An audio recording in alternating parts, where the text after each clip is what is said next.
வணக்கம். எப்போ solid food start பண்ணலாம் அப்படின்றத பற்றி போன வீடியோவில் பார்த்தோம். சாலிட் ஃபுட் குழந்தைங்களுக்கு கொடுக்க ஆரம்பிக்கும் போது நம்ம கவனிக்க வேண்டிய சில முக்கியமான விஷயங்களை பற்றி இன்றைக்கி பார்ப்போம்.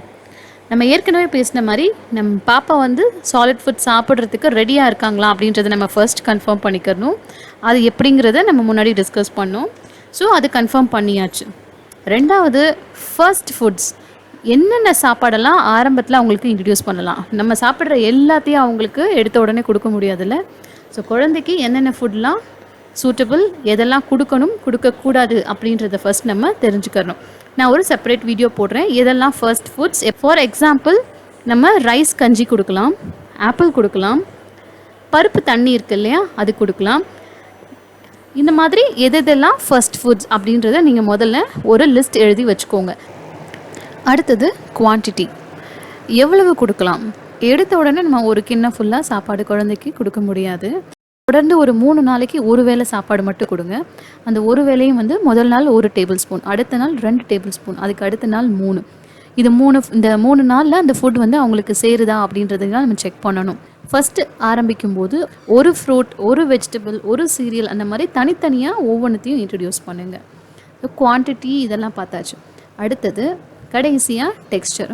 ஃபஸ்ட்டு ஆரம்பிக்கும் போது குழந்தைக்கு அது நல்லா மசிச்சிருக்கணும். ஒரு சின்ன கிரெயின்ஸ் கூட இல்லாமல் நல்லா மசிச்சு கொடுக்கணும், வேக வைக்கணும். ஸ்டீம் ஃபுட் எப்போவுமே ரொம்ப நல்லது.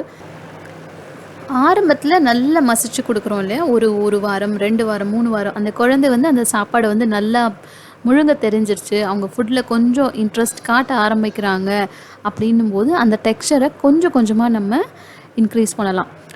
எல்லாத்தையுமே ஸ்லோ ப்ராசஸாகவே பண்ணுங்கள்.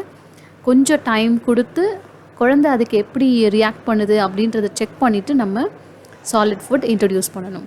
ஸோ இந்த பாயிண்ட்ஸ் எல்லாம் தான் நம்ம திட உணவுகள் கொடுக்கறதுக்கு முன்னாடி நம்ம யோசிக்க வேண்டியது. குழந்தைங்க விஷயத்தில் எப்போவுமே அம்மாக்கள் அப்பாக்கள் சரி, ஒரு டைரி வச்சுக்கோங்க.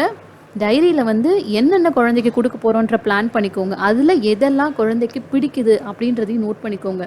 இன்கேஸ் ஒரு சாப்பாடு கொடுத்து அந்த குழந்தைக்கு ஏதாவது அலர்ஜி ரியாக்ஷன்ஸ் இருக்குது அப்படின்னா அதை நம்ம நோட் பண்ணி வச்சுக்கணும். ஸோ நமக்கு நெக்ஸ்ட் டைம் டாக்டர் விசிட்டப்போ அதை டிஸ்கஸ் பண்ணுறதுக்கும் ஹெல்ப் பண்ணும். அந்த ஃபுட்டை நம்ம ரிப்பீட் பண்ணாமையோ இல்லை கொஞ்ச நாள் தள்ளி கொடுக்கறதுக்கும் நமக்கு பிளான் பண்ணுறதுக்கும் ஹெல்ப்ஃபுல்லாக இருக்கும். ஸோ இந்த விஷயத்தை தான் நான் உங்களோட ஷேர் பண்ணணும்னு நினச்சேன். அடுத்த வீடியோவில் 6வது மாதத்துக்கான ஃபுட் சார்ட் என்னென்னு பார்ப்போம். ஒரு சிம்பிளான ஒரு சார்ட் உங்களோட நான் ஷேர் பண்ணிக்கிறேன். என்னென்ன ஃபுட் கொடுக்கலாம் அப்படிங்கிறத பற்றியும் நம்ம டிஸ்கஸ் பண்ணலாம். தேங்க்யூ.